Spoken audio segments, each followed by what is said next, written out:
बदलापूरच्या घटनेमध्ये आरोपीला शिक्षा व्हावी किंबहुना फाशीची शिक्षा व्हावी अशी तमाम महाराष्ट्रातल्या लोकांची इच्छा होती। त्याबद्दल कुणाचंही दुमत असायचं कारण या ठिकाणी नाही। मुख्यमंत्री जे वेगळ्या पद्धतीनं बोलतात ते संयुक्तिक नाही, परंतु या सगळ्यामागं आपटेंना वाचवण्यासाठी हा एन्काउंटर होता का अशी शंका निर्माण होते।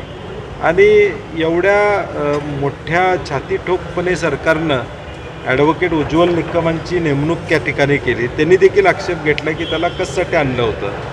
4,500 पानाचं चार्जशीट फाईल झालं होतं। चार्जशीट फाईल झाल्यानंतर पुन्हा एकदा तपासासाठी त्याला कशासाठी आणण्यात आलं होतं। तपासाची आणण्यासाठी वेळ संध्याकाळची कशी होती। असणारे जे अधिकारी आहेत त्यांच्यावर झालेला हल्ला हा दुर्दैवी आहे, असं होणं चुकीचं आहे। आणि त्याच्यापेक्षा वाईट आहे की गृह खातं हे सक्षम म्हणून देशभरात ओळखलं जातं। अशावेळी एखादा आरोपी गाडीमध्ये एखादं पिस्तूल काढून घेण्याचा प्रयत्न करतो, पिस्तूल त्याच्या हातात जातं, तो फायर करतो। हे आमच्या दृष्टीनं गृह खातं म्हणून देखील नामुष्की आहे। मुळात गृह खात्याची नामुष्की आहे की एखाद्या आरोपीला आम्ही सांभाळू शकत नाही किंवा त्याला योग्य रीतीनं कोर्टामध्ये घेऊन जाऊ शकत नाही, ही गृह खात्याची नामुष्की आहे खऱ्या अर्थानं। आणि म्हणून शिक्षा झाली पाहिजे याबद्दल आमच्या सगळ्यांचं एकमत आहे। त्यामध्ये कुठलंही दुमत असायचं कारण त्या ठिकाणी नाही आहे। आज एन्काउंटर झाल्यावर लगेच संध्याकाळी डिजिटल बोर्ड लागतात, लगेच सगळा वेगळ्या पद्धतीचं वातावरण होतं आणि म्हणून थोडं संशयाचं वातावरण या सगळ्यामध्ये निर्माण झालेलं आहे। यामध्ये राजकीय पोळी भाजून घेण्यापेक्षा गृह खात्याची जी काही इमेज आहे ती कुठं जाते आहे याचा विचार सत्ताधारी राज्यकर्त्यांनी करावा अशी आमची अपेक्षा।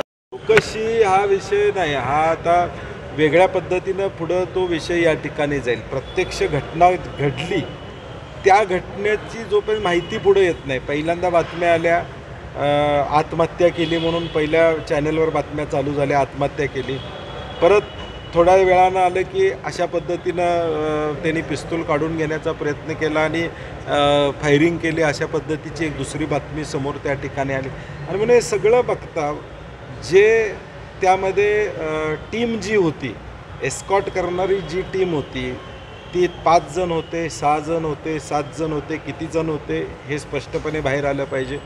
त्या टीममधल्या लोकांना माझी विनंती आहे, गृह खात्याबद्दलचा संशय या राज्याला परवडणार नाही उद्याच्या भविष्यकाळात।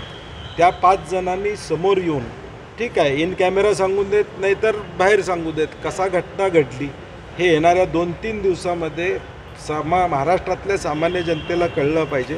गृह खात्यावरचाही विश्वास त्या ठिकाणी राहील आणि अकार्यक्षमता झाली का नाही झाली हे लोकांच्यापर्यंत निकष असतात। आणि हा आरोपी सेन्सिटिव्ह आहे, ही घटना देशभरामध्ये झालेली होती।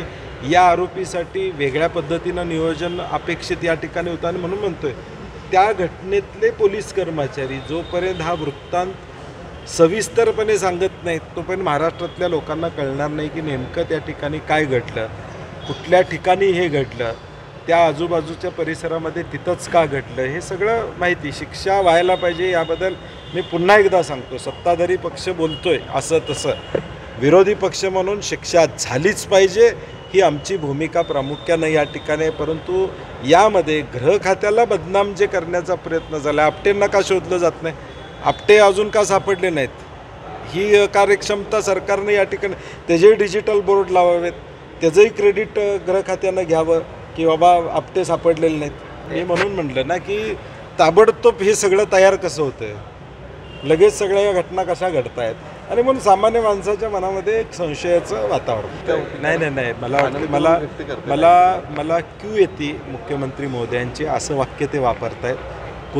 कोणी पाठराखण करणार नाही, विरोधी पक्षातला असू दे, सामान्य माणूस असू दे। बदलापूरच्या घटनेनंतर मान शर्मेनं घालावी लागली महाराष्ट्रातल्या सामान्य माणसाला आणि त्यामुळे कोण पाठराखण करायचा संबंधच येत नाही। वस्तुस्थिती तुम्ही लोकांना सांगा, उद्याच्या भविष्यकाळात काय घडणार आहे हे लोकांना या ठिकाणी सांगा। आणि मुख्यमंत्री महोदयांना विनंती, आपटेंना अजून का अटक झाली नाही याचे उत्तर द्यावं। मला आजच एखाद्या गृह खातं मी सांभाळलेल्या एखाद्या अधिकाऱ्यावर ताबडतोब बोलणं संयुक्तिक राहणार नाही। उद्या माहिती समोर येईल त्यानंतर आपण वक्तव्य करणं संयुक्तिक। बदलापूरची घटना झाल्यावर द्यायला पाहिजे होता, अंतरवाली सराटीमध्ये मराठा आंदोलनावर लाठीमार केला होता, त्यावेळी त्यांनी द्यायला पाहिजे होता. छत्रपती शिवाजी महाराजांचा पुतळा पडला, त्यावेळी त्या ठिकाणी त्यांनी राजीनामा द्यायला पाहिजे होता. राजीनामा देण्याचे अशा अनेक कृत्य त्यांच्याकडून घडलेले आहेत, परंतु ते काही देत नाहीत. आमची मागणीच आहे. अशाच ताज्या अपडेटसाठी महासत्ता न्यूजला सबस्क्राईब करा.